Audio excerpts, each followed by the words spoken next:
आप देख रहे हैं मंथन टुडे न्यूज़ और मैं हूँ आपके साथ निधि सिंह। देखिए, बिहार के मुख्यमंत्री नीतीश कुमार महिला संवाद यात्रा पर निकले हैं, जिसके बाद बिहार के नेता प्रतिपक्ष तेजस्वी यादव उन पर कोई भी कसर नहीं छोड़ रहे हैं एक भी कटाक्ष करने का। चाहे महिलाओं का नीतीश कुमार अपमान ही किए हैं, उसको लेकर क्या कुछ कहते हुए नजर आ रहे हैं तेजस्वी यादव। पहले हम सुनवाते हैं इस रिपोर्ट में। टोटल 7 कैबिनेट का अगर आप लोग देखें तो 76,622 करोड़ रुपए की स्वीकृति दी गई, जिसमें कि केवल निर्माण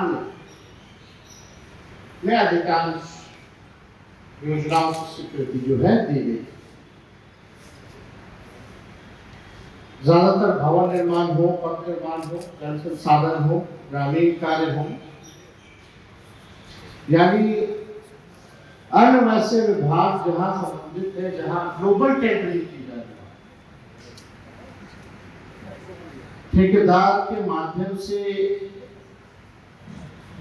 जो मंत्री लेवल के जो लोग हैं, लगभग आप जान रहे हैं, पूरा बिहार जानता है कि निर्माण कार्यों में एक फिक्स अमाउंट तय है कि 30% जो है मंत्री साहब को पहुंचाना कमीशन के तौर पर।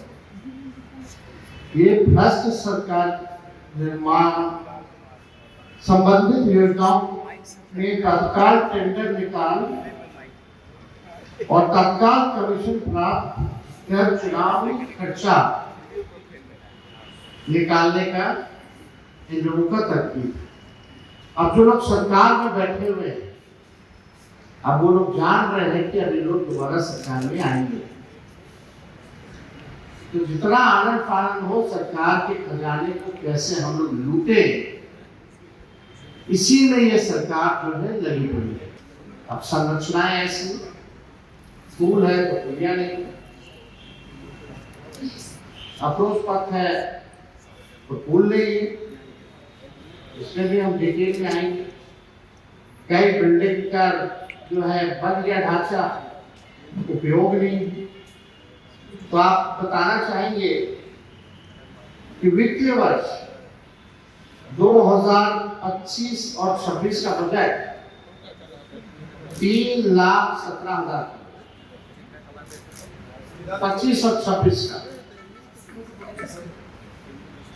यानी 24-25 के तुलना में ये 38,000 करोड़ का बजट जो है बढ़ा।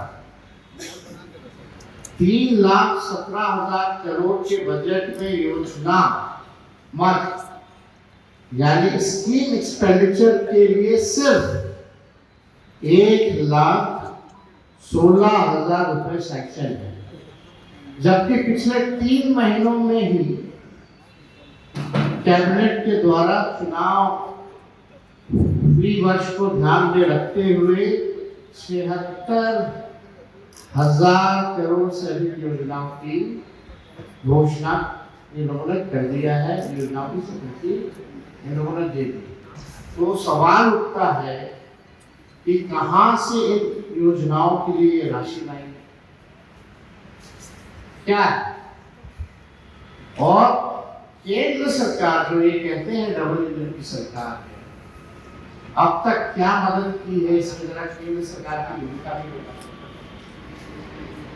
बिहार कर्ज में डूबा हुआ है, लगातार ये संगठित भ्रष्टाचार करके टेंडर निकालकर काम तो होता रहेगा, 5-6 साल लगने करेगा पढ़ने में, जो दूसरी सरकार आएगी पढ़ाएगी, क्योंकि सैंक्शन हो गया, टेंडर हो गया, ये तो जाने वाला लूटो जितना लूटना। लेकिन आप कर्ज में डूबो के जा, आप लूट के जा रहे हैं खजाने में, और केंद्र सरकार प्रधानमंत्री इतने केंद्र मंत्री आते, जरा बताइए बिहार के लिए आपने क्या दिया है या इनके लिए क्या मदद की जा रही है। ये सवाल हमारा जो है एकदम स्पष्ट है, क्लियर है। भ्रष्टाचार का ये आलम है बिहार में, इंस्टीट्यूशनल करप्शन, ऑर्गेनाइज्ड करप्शन और रिटेल करप्शन, सभी रिकॉर्ड जो है तोड़ चुका है।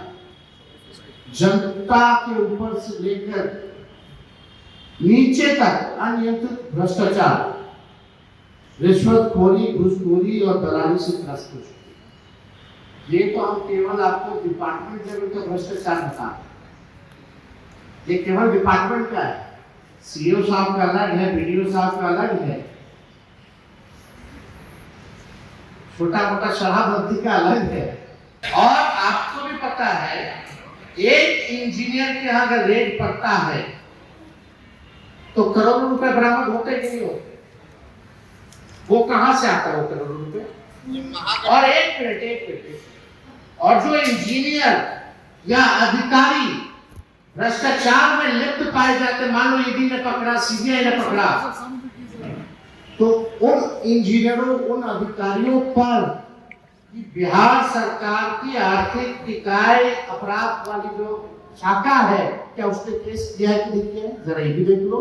तो आपने तेजस्वी यादव को सुना, जहां पर बिहार में घोटाले से लेकर अपराधी बेलगाम हो चुके हैं, या फिर जो अफसरशाही लोग हैं वो लगातार घोटाले कर रहे हैं, और इस संवाद यात्रा, प्रगति यात्रा में करोड़ों करोड़ रुपए खर्च होते हैं, वह बेवजह होते हैं, और आम जनता पर टैक्स लगा दी जाती है, और आम जनता पर इस हर बिहारी के नाम पर सिर्फ लोन दिया जाता है। यह है बिहार सरकार में बिल्कुल अचेत अवस्था में चले गए हैं नीतीश कुमार। तो फिलहाल इस रिपोर्ट में इतना ही। अपनी प्रतिक्रिया ज़रूर दीजिएगा। बहुत बहुत धन्यवाद।